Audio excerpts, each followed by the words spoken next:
Don't forget to put a note on your calendar for next Friday, as we're going to be releasing a new video with Dr. Shiva. He is the man at the center of most of the election lawsuits, as he was tasked with analyzing a lot of the electronic data in Arizona, Georgia, and Michigan. And his results were astonishing. He testified in some of those hearings for election irregularities, and his affidavit can be found in most of the lawsuits. Dr. Shiva has many achievements way before the November 3rd election, not to mention the fact that he was a candidate for Senate and also has strong evidence that he also was cheated out of his seat using electronic voting during his election in 2020. Dr. Shiva holds 4 degrees from MIT, and he is also the inventor of email. Yes, that's right, he's the inventor of email. There's photo clippings of him from 1980 when he described the electronic mail system that would eventually take over the world, and he also is a patent holder for that technology. Dr. Shiva may hold the answers to a lot of questions that we have. So if you have specific questions that you would like me to ask him during the interview, please let me know in the comments below, and I will definitely ask him those questions during the interview on Friday. Also, don't forget to subscribe to my Rumble channel so that you could see this exclusive interview with Dr. Shiva, because that's where it's going to be uploaded to. It's at www.rumble.com/c/realtalknews. And now moving on to more breaking news. In Arizona, although they did approve the audit after the election officials resisted the subpoena to do the audit and finally approved it, it seems that the company that they have selected to perform the audit has prior ties with Dominion. It's very public ties. It's not something that is just speculated. This is proven. So this seems like we're going at the root of a bigger problem here. I don't know what the point is of an audit if the company that's doing the audit is connected to Dominion. I mean, this is like a circus show already. Is this theater? It was one of my first videos where I was talking about political theater, but every play has an ending, or does it? Is there no ending to this play? This is just theater, ongoing theater? I hear in Georgia, Secretary of State Raffensperger, the company that he selected to perform the audit in Georgia that said it was a perfect election, it turns out that they weren't even certified to perform the audit at the time that they performed that audit. So that's something that has to be looked into. Now the big question is, when there are blaring signs of unconstitutional changes that happened, and it becomes, let's say again, blaringly obvious to the public that the election is fake, what can be done? When the judges turn the other eye, turn the other cheek, and they don't look, or they refuse to acknowledge certain facts of the case. When you have men like Dr. Shiva, who has spent his life analyzing these patterns, and he has a sworn affidavit and has testified to the fact that these anomalies are 100% improbable based on anything in reality. When he comes forward and says that he believes that election fraud has taken place, shouldn't there be at minimum an investigation even? Where's the DOJ? Where are you, Department of Justice? I think the whole place resigned along with Bill Barr. And to be honest, I haven't heard anything from President Trump. It would be nice to hear from President Trump and to either tell us what his plans are, why things didn't materialize the way that he thought it would, or the way that we all thought it would, and why didn't his team seem to tackle the more widespread problem. Sure, there was a big problem with mail-in ballots, but I feel like that's a sideshow, a side circus to the main event. And I know everyone else, along with myself, finds it a little questionable as to why they suddenly distanced themselves from Sidney Powell when she began a campaign to get into the heart of the issue. Originally, I thought it was because that was going to be the be-all, end-all, and he didn't want to seem like he was interfering in any way, that is President Trump. But come today, I see we have President Biden, and nothing's happened.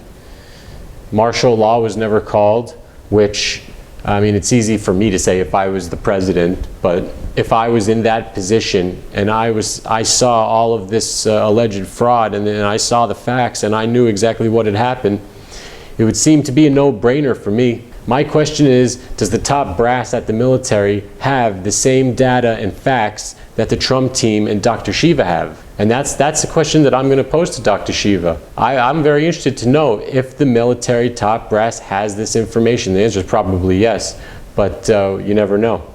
People are shielded by their handlers very often. So it'd be very interesting to know if the military has this data and why they haven't done anything if they do have the data. Now, Lynn Wood likes to say good always prevails over evil, but then I pose the question, look at China. How many years of oppression and suppression has been going on there? Now, I'm not one to say I believe in a God or don't. I believe that there is a higher power for sure. I mean, I'm still out on it. I'm not 100% of if it's a God or what you want to call it. I do believe in a higher power.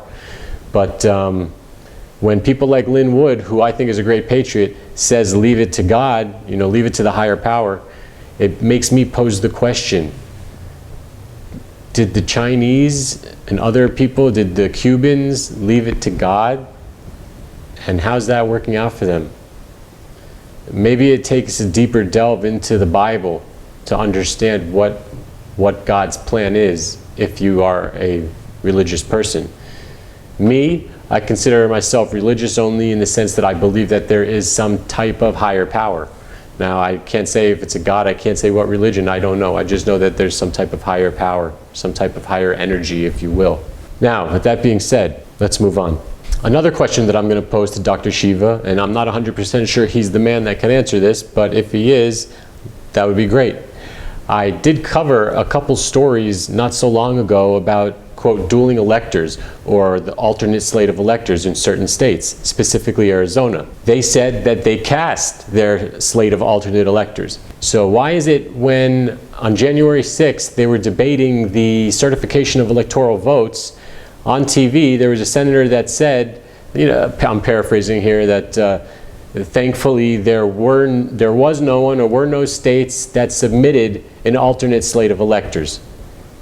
Okay, so either that was true, what he said, or that was a lie on the floor of Congress during his speech. Or was the reports inaccurate? Were they inaccurate? Because there was reports of dueling electors and alternate slates of electors being cast. So now it comes down to, did that really happen? And did Mike Pence just ignore the fact that there were an alternate slate of electors that he could have chosen from because he wanted to take the easy path out, just to prove it? But why is there a senator saying that we're lucky that there were no, not we're lucky, but thankful for the country that we could be united and there were no alternate slate of electors cast? But from my own research and my own reporting, there was indeed alternate slates of electors cast in more than one state. I know reports of just, I believe it was in Pennsylvania, where they went to go past alternate slate of electors, and I believe it was the police that stopped them from going in the building, and they were barred from entering the building. However, they held an unofficial meeting to cast their alternate slate of electors. So where is this senator coming from saying that there were no alternate slate of electors cast? And was he just saying that because him and Pence were buddy-buddy and they knew that Pence was just going to sign off on it? It sure seemed like it. Lynn Wood knew that. He reported before it happened. And, don't forget, they're calling Lynn Wood the cuckoo, but he was right about that too. It's just some food for thought. If you have a question that you would like to ask Dr. Shiva on any of the things we talked about and more, please leave it in the comment section below, and my promise to you, I will ask him that question. Also, don't forget to subscribe to my Rumble channel so that you could see this exclusive interview with Dr. Shiva, because that's where it's going to be uploaded to. It's at www.rumble.com/c/realtalknews. Please, if you like this video, make sure to press the like button so that we can get the word out to all the patriots. It's the only way.